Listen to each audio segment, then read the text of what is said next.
let's talk about the 2024 homecoming court, because finally other people are realizing that the math ain't mathing. And now everybody is catching on. But are we still supposed to just nod and smile through it? Nah, baby, not today. We're going to walk through what happened in Rockland County, New York, where things went from suspicious to are you effing kidding me real fast. And no, we're not going to scream the words that get videos pulled down. We're just going to lay it down. The facts, that is. Connect the dots and ask what really happened to Lotus in Rockland and across the land. Y'all, I may not have any tea right now, but I still have time to teach America. What's up? It's me, Shaniqua. Let's get into it. So, let's lay some background. In case you missed it, Lotus, the 24 homecoming queen nominee, somehow got 0 votes, 0 choices, 0 people to choose her in multiple precincts in Rockland County, New York. 0, as in none, zilch, nada. But meanwhile, the homecoming princess, she racked it up. She ran that scoreboard all the way up in the same county, no competition. But they were the same color. Now, I don't know about you, but even before I go down a conspiracy rabbit hole, I use a common sense one first. And y'all, something's off. It's what we've been saying this whole time. Because here's what went down. The princess, Diane, she filed an official verified petition against Rockland County Board of Ease. Her case, that the vote count didn't reflect what actually happened. And she brought receipts, like affidavit receipts. She talked to the people who cast their voices. She talked to folks who were in her neighborhood, people who swore they chose her. And she pulled up the statements. And that math didn't even show up in the county's tabulation. 5 people said they did, only 3 people showed up. Now, Smart Elections got involved and dropped a May 29th press release through AP News. And once a judge gave the green light to go forward, oh baby, it was on. Now, we should have known that they were going to use the news against us, because PolitiFact, which is supposed to be nonpartisan, right? Anyway, this is where we end up into that gaslight territory, because PolitiFact back in February swooped in and stamped the whole thing as false when we were screaming, hey, something ain't right.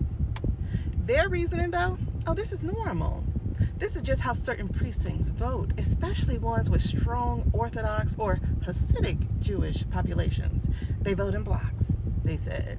And if their community leaders endorse Taco Man, well, that's where the votes go, period. That's cute.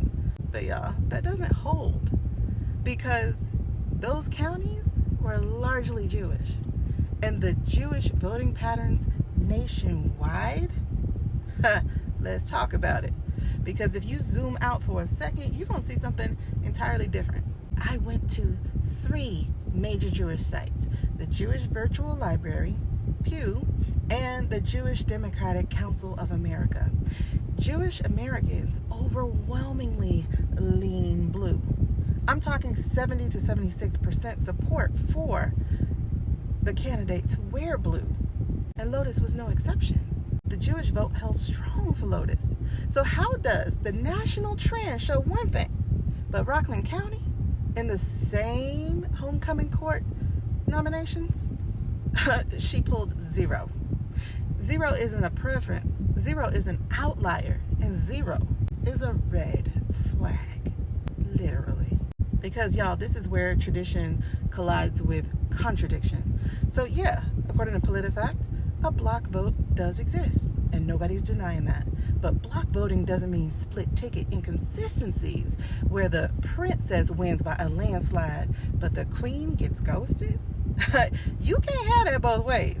Either the blocks voted straight ticket and Lotus should have had a respectable share, or they split the ticket and the whole block argument doesn't explain anything.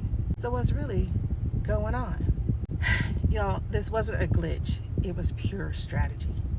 Now look, we can pretend all we want to.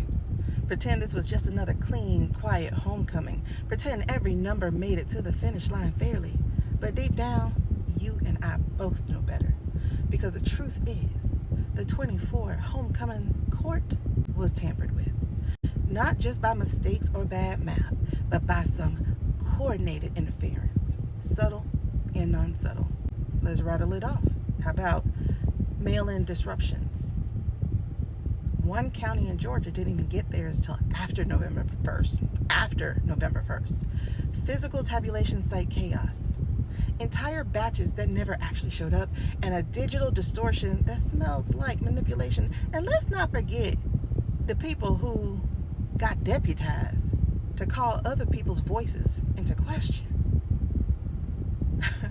Where do they do that at? The South. That's where.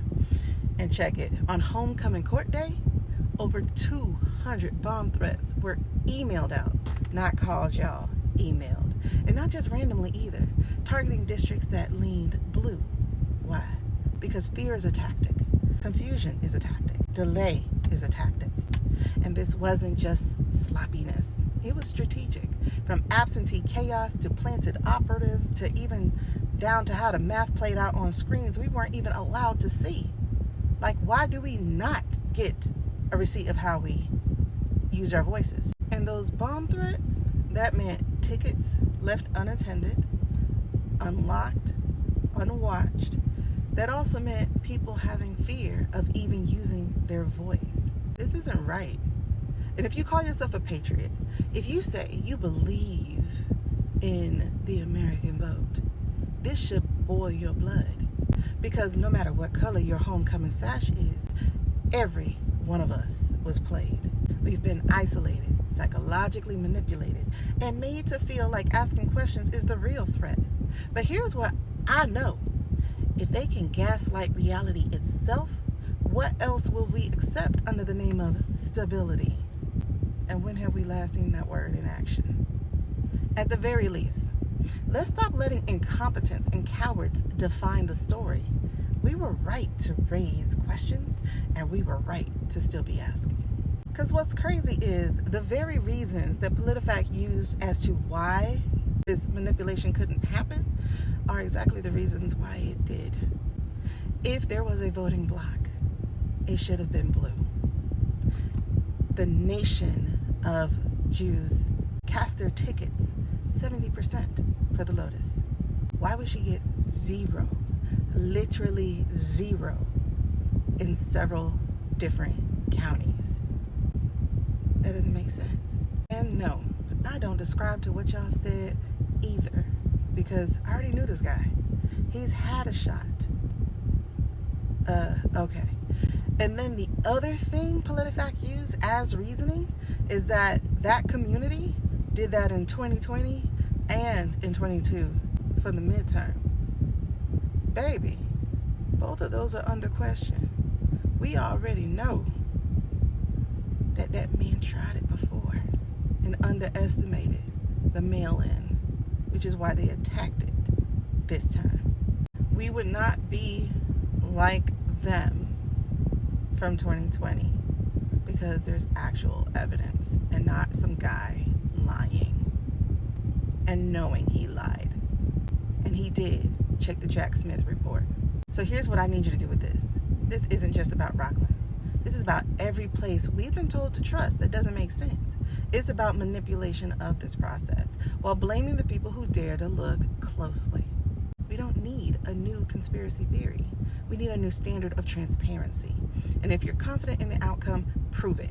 Count everything. Reconcile everything. Let people see the numbers. Because baby, if we're going to keep pretending like the math is sacred, then the math better start telling the truth.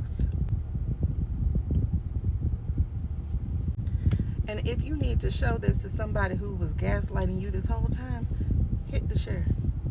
Copy the link. Send it to them. Because people need to know that yes, the foolery was possible, and yes, the foolery happened.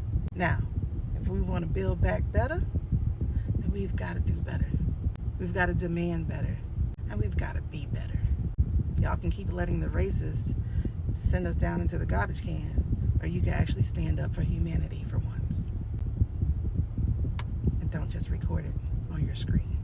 And quick note, those of us dreamers who were telling you that something was happening, this proves it.